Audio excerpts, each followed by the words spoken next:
Hello and Assalamu alaikum. I am Usman Hanif and I am lecturer in English at Government College Hafsabad. Today the topic of our discussion is women's rights in Pakistan.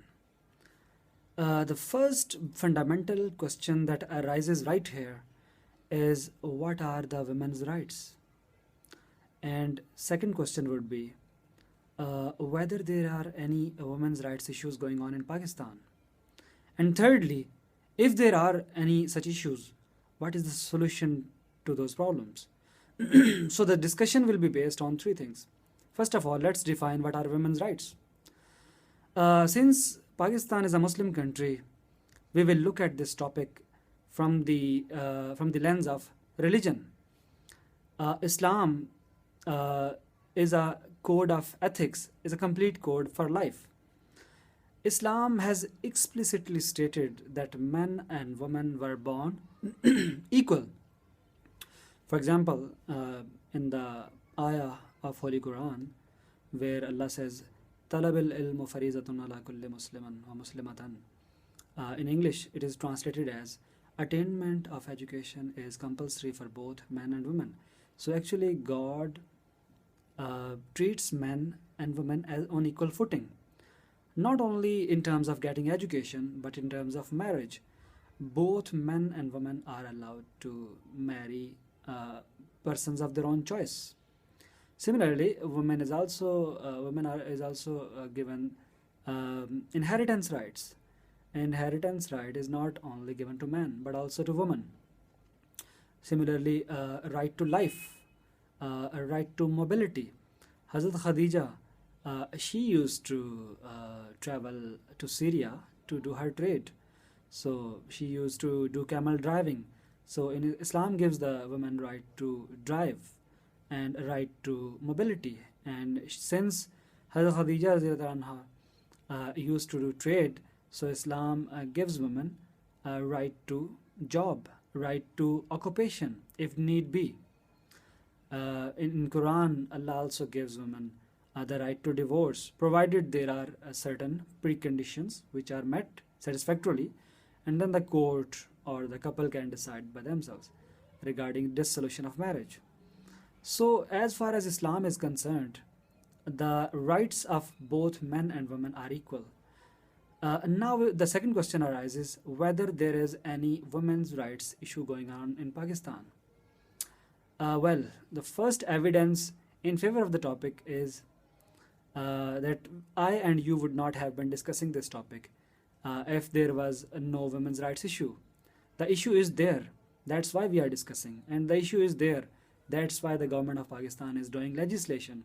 That's why the topic has become a hot issue. That's why it is being discussed across the media. So the issue is there. And you can see that Pakistan is a male-dominated society. In a male-dominated society, it's the men, who believe in might is right.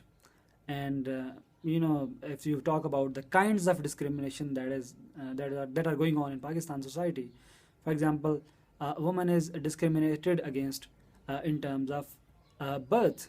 A woman starts facing discrimination even before she is born.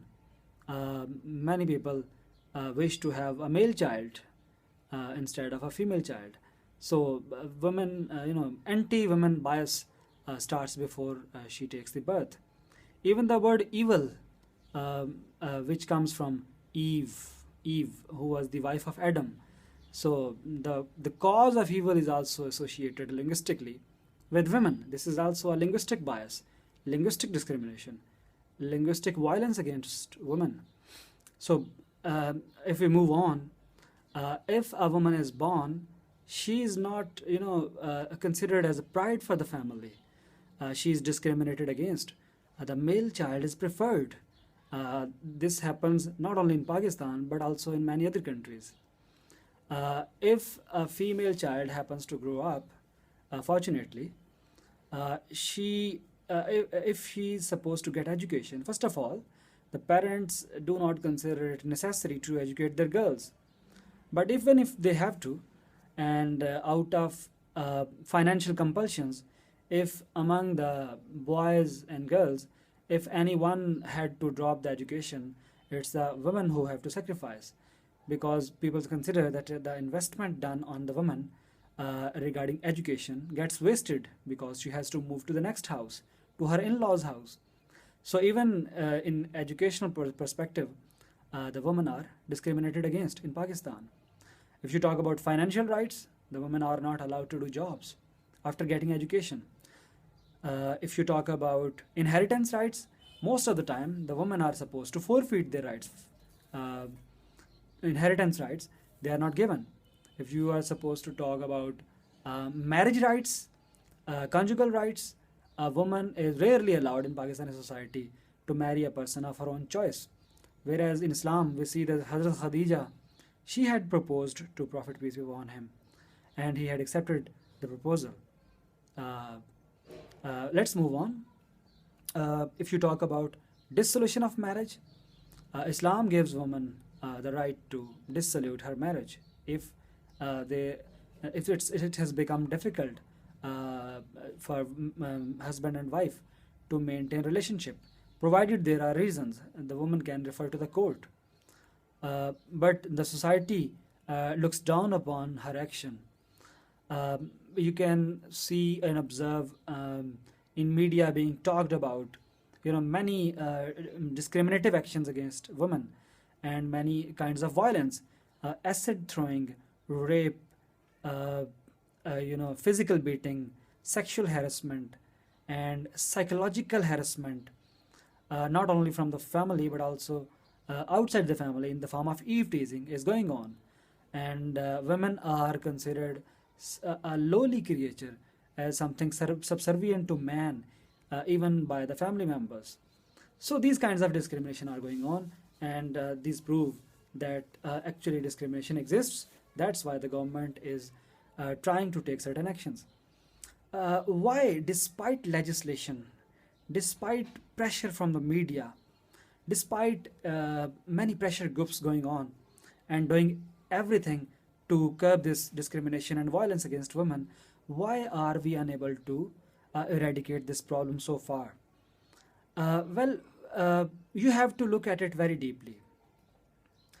Remember, the violence against women stems from discrimination, the inherent discrimination in the society. Culturally, women are not supposed to be equal, they are not considered as equal to men. So when you discriminate, you don't consider them equal. You have to fundamentally bring change first of all in your minds. It's the this reason because of which we are unable to cope with the problem.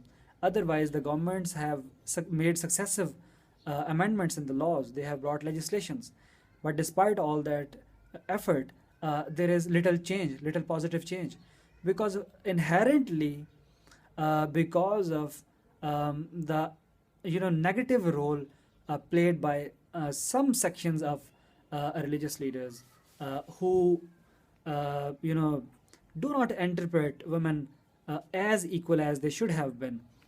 I remember George Orwell's Animal Farm, in which he says that all animals are equal, but some are more equal.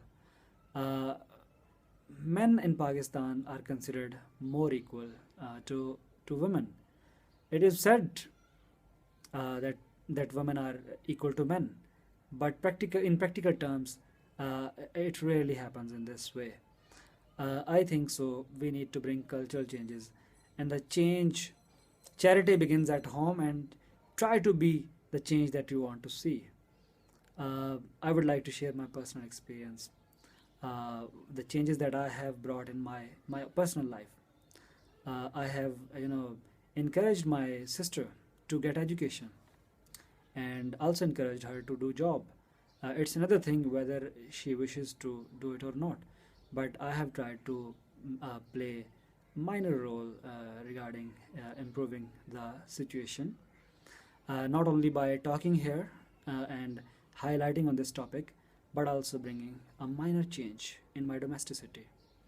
I hope that after this discussion, the topic of women's rights becomes relevant to some degree. I may not be able to bring a sea change, but starting a debate, sparking a debate, talking about something, making something an issue, is itself praiseworthy phenomena, and we should encourage it.